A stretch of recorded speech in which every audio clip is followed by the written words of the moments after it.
Selamat siang kepada Bapak Fauzi SPDGR. Kami kelompok B akan mempresentasikan mengenai elemen dan pendekatan wilayah. Akan tetapi sebelum itu izinkan saya untuk memperkenalkan anggota kami terlebih dahulu. Perkenalkan, nama saya Ingrid, nama saya Vita, nama saya Felicia, nama saya Kariti. Tanpa berlama-lama akan saya jelaskan mengenai apa itu wilayah terlebih dahulu. Wilayah adalah suatu ruang atau area tertentu di permukaan bumi yang memiliki karakteristik dan batas-batas tertentu. Selanjutnya akan dijelaskan oleh Felicia. Baik, selanjutnya saya akan menjelaskan 3 elemen dalam pengembangan suatu wilayah. Yang pertama ada sumber daya alam. Pembangunan wilayah merupakan upaya pemanfaatan sumber daya alam dengan tujuan untuk menambah nilai pada suatu daerah. Nah, keberadaan sumber daya alam ini sangat penting karena untuk menentukan arah pengembangan pada suatu wilayah. Yang kedua yaitu sumber daya manusia. Manusia ini berperan sebagai stakeholder atau penggerak dalam proses pembangunan. Maka dari itu tingkat sumber daya manusia ini sangat mempengaruhi keberhasilan pembangunan pada suatu wilayah. Yang terakhir yaitu teknologi. Teknologi ini berperan untuk memudahkan proses pembangunan pada suatu wilayah. Nah, pemanfaatan teknologi yang tepat ini akan mendorong optimalisasi dan efisiensi suatu pembangunan wilayah.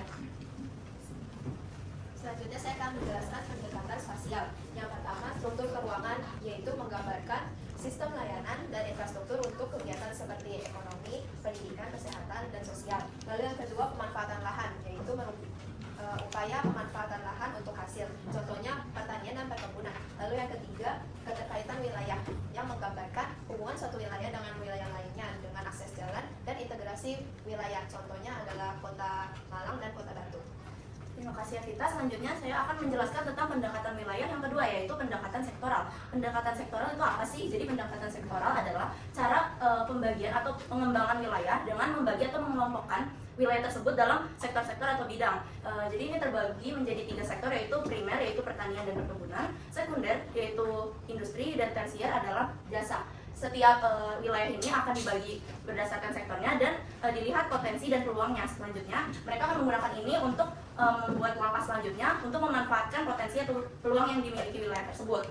Dan pendekatan sektoral ini akan dimanfaatkan atau dijadikan panduan dalam RPJMN dan RPJPN. Sekian presentasi kami. Sekarang kami akan membuka sesi tanya jawab. Diizinkan kepala kelompok lain untuk bertanya. Baik, saya Ari akan mewakilkan kelompok D untuk bertanya. Pertanyaannya itu, apa perbedaan serta fungsi RPJMN dan RPJPN? Baik, terima kasih Hari atas pertanyaannya. Izinkan kelompok kami untuk berdiskusi terlebih dahulu. A few moments later. Setelah berdiskusi sebentar, izinkan saya untuk mengulangi pertanyaan Hari terlebih dahulu, yaitu apa perbedaan fungsi dari RPJMN dan RPJPN. Akan saya dan teman-teman saya jawab. Izinkan saya untuk menjawab dulu, yaitu RPJMN adalah kepanjangan dari Rencana Pembangunan Jangka Menengah Nasional yang diberlakukan oleh pemerintah daerah dan akan dilengkapi oleh kita. RPJMN ini adalah berisi strategi pembangunan selama 5 tahun. Selanjutnya adalah yang kedua, RPJPN, yaitu Rencana Pembangunan Jangka Panjang Nasional, dan berbedanya dari RPJMN itu dia dilakukan selama 20 tahun. Nah, untuk RPJPN ini sebenarnya sama saja dengan RPJMN. Jadi RPJPN ini berisi RPJMN. Jadi RPJMN ini seperti anak dari RPJPN yang berisi strategi rencana pembangunan sesuai potensi wilayah. Baik, Hari, apakah jawaban dari kami sudah menjawab pertanyaan Anda? Baik, sudah sangat menjawab. Baik, terima kasih Hari atas tanggapannya. Izinkan untuk kelompok penanggap untuk menanggapi presentasi kami.